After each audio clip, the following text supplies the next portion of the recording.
অনুদানের ক্ষতিকর আমার সভাপতি সাটুরিয়া উপজেলা বিএনপির সভাপতি এবং ধরা দিনে বারবার নির্বাচিত চেয়ারম্যান আব্দুল কুদ্দুস খান ওনাকে জড়িয়ে এই মিথ্যা সংবাদ পরিবেশন করা হচ্ছে।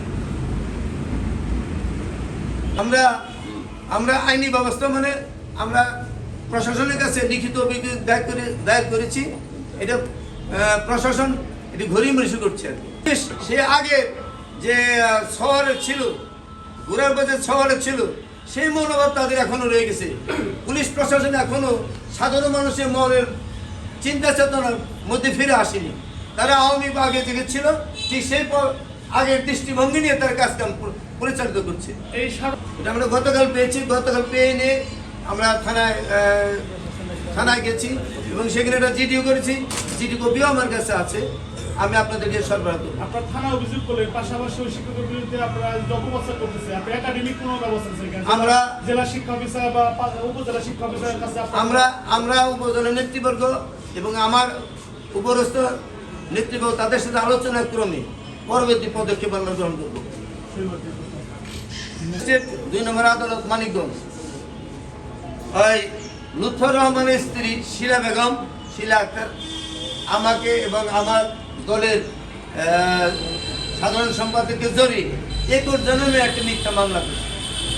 সে মামলাটি আদৌ আমি যখন সে বাইরে তার সাথে যখন পোলাপানের সাথে যে হিসাচি হয় তখন আমি ছিলাম স্টেজে এবং আমার নেতৃবর্গ সভাপতি সাহেব সহ আমরা সকলে আমরা স্টেজে ছিলাম এবং বক্তব্য রাখতেছিলাম। ওই মুহূর্তে বাহিরে মানে স্কুলে কম্পাউন্ডের বাহিরে ঘটনা ঘটে, কিন্তু সেখানে এমন নেককারজনক ঘটনা ঘটাইছে বা কথা বলছে যা আমি নাকি তাদেরকে কূপ দিছি।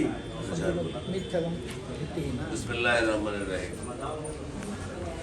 আজকের এই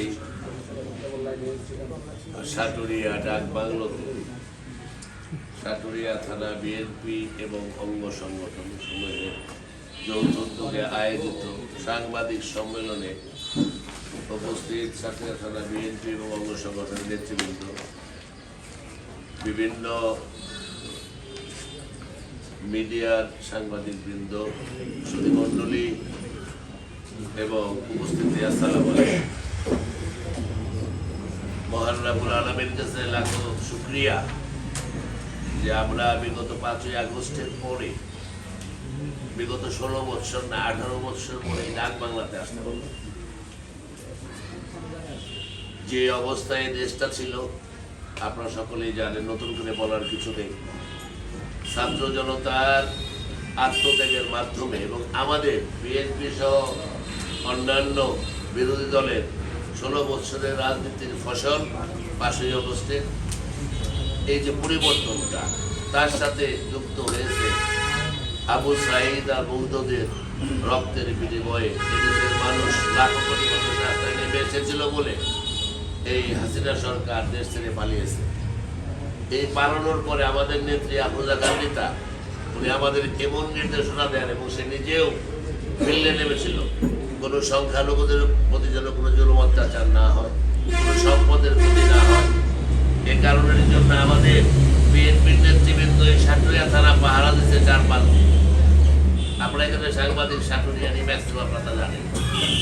ইভেন কি উপজেলা পরিষদ, তারপরে আপনার জমিদার বাড়ি সহ প্রত্যেকটাই জানিয়েছি নেত্রীর পক্ষ থেকে। তো এই হেন অবস্থায় যখন নাকি দেশে একটা সুন্দর কিছু মানুষ আশা করে যে 15 বছর কোনো নির্বাচন ছিল না, নির্বাচনের নামে প্রহসনে মানুষ আজকে যেমন যুব সমাজ যারা আজকে 18, 20, 21 বছর 25 বছর তারা ভোট দিতে পারে নাই।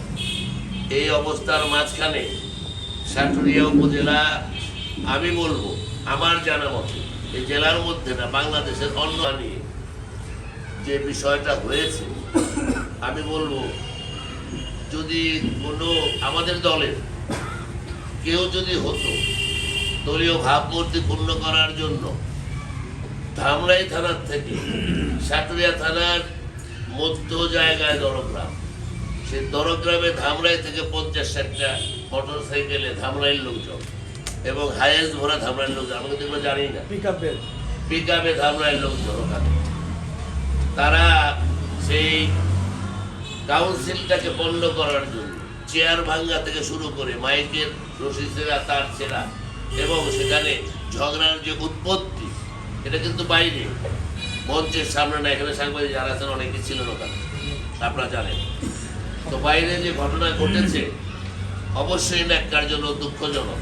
কিন্তু সেদিনও আমি প্রধান অতিথি ছিলাম ওখানে নির্বাচন কমিশনার যে ছিল সেও ছিল, এবং সকল হেডমাস্টার এবং শিক্ষক মন্ডলী। তার মাঝখানে এই সন্ত্রাসীরা যে ভিতরে বসেছিল, আমরা তো সকল থানার শিক্ষককে, সাধারণ শিক্ষককে চিনি না, কর্মচারী চিনি না, তারা ওখানে চেয়ার, মঞ্চের চেয়ার, বসার চেয়ারগুলো ভাঙছে এবং ঝগড়া লাগাইছে কিভাবে, সেটা হলো একটা কথা নিয়ে, যে কথা নিয়ে, এবং তার যে একটা মামলা করছে, মামলাটা আমরা করতে পারতাম সবার আগে। কারণ ওখান থেকে আমি ঘোষণা দিছি যে বিএনপি, আমরা যে দল, এই দলে অন্যায়ের পথে আমরা না। আজকে যে অসুন্দর ঘটনা ঘটেছে, এটা শান্তিপূর্ণ আলোচনার মাধ্যমে একটা সুন্দর মীমাংসা আমরা ইনশাল্লাহ যাব। তারপরে সেখানে 3 সদস্য বিশিষ্ট কমিটি গঠন করা হয়েছে।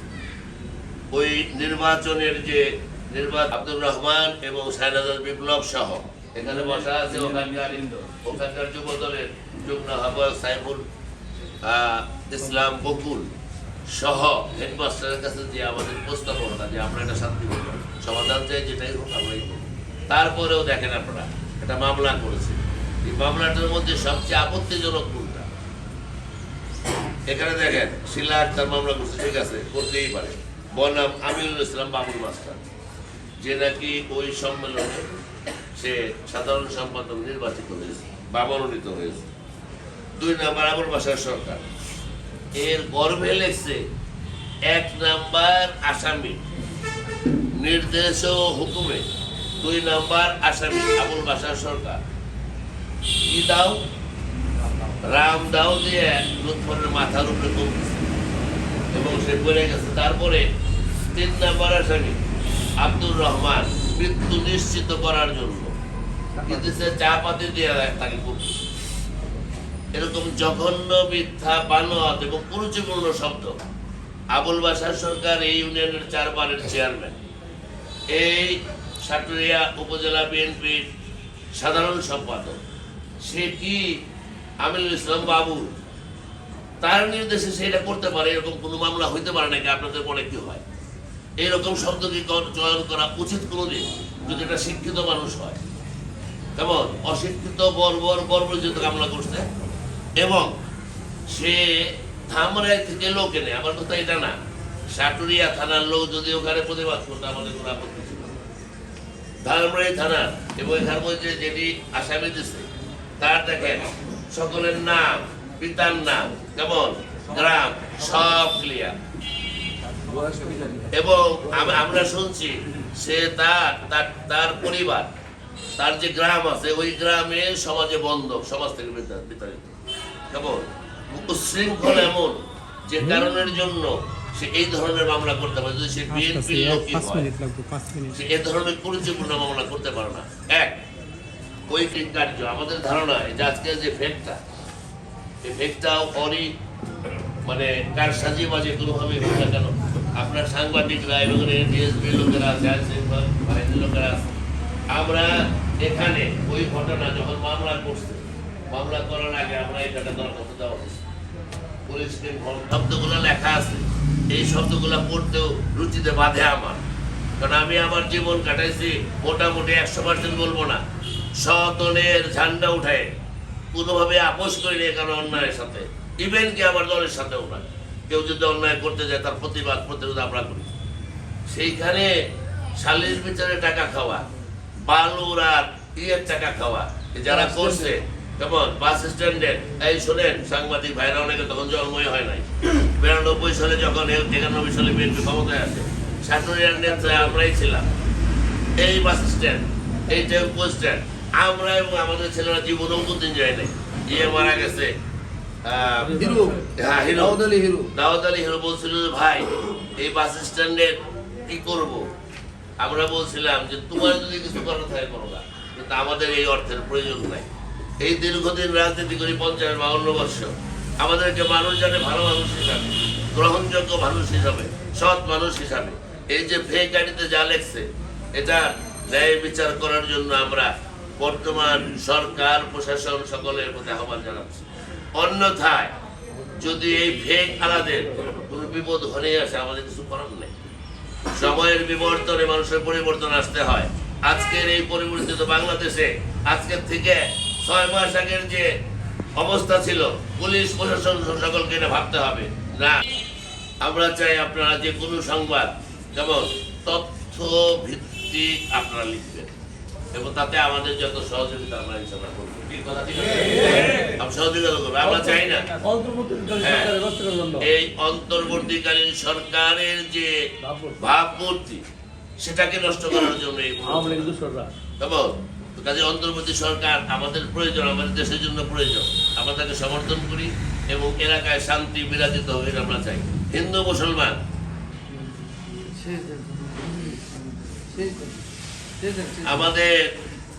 আমাদের হিন্দু সম্প্রদায়, আমাদের জিয়া তারেক রহমান কিন্তু একটা কথা বলেছে, আমাদের কি জানি বলে সংখ্যালঘু সংখ্যাগুরু নাই, আমরা সবাই কি বাংলাদেশি।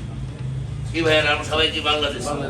কাজেই সেই বাংলাদেশে সংখ্যালঘু আর সংখ্যাগুরু শব্দ বলে কেমন তাদের কাছ থেকে সংখ্যালঘুদের কাছে যারা এ যাবৎকাল তাদের সবচেয়ে বড় ক্ষতি করেছে তারা আজকে সংখ্যাগুরু আর সংখ্যালঘুর কোনো শব্দ নাই, আমরা সবাই বাংলাদেশি। এবং আমাদের ধারণা যে আমাদের যে নেত্রী আফরোজা খান নেতা জনপ্রিয়তা, তার ভাবমূর্তি, জনগণের কাছে যে তার গ্রহণযোগ্যতা, এইটাই সান্নিধ্য হয়ে প্রতিবয় প্রচুর এই ধরনের কাজ করছে। আমরা তাদের এই কাজের নিন্দা জানাই এবং ভবিষ্যতে যদি কেউ এরকম কাজ না করে তার জন্য আহ্বান জানাই। সবাইকে ধন্যবাদ জানিয়ে আমার কথা শেষ করছি এবং যদি কোনো কথা থাকে আমরা প্রশ্ন উত্তর দেবো ইনশাআল্লাহ। সবাইকে ধন্যবাদ। আসসালামু আলাইকুম।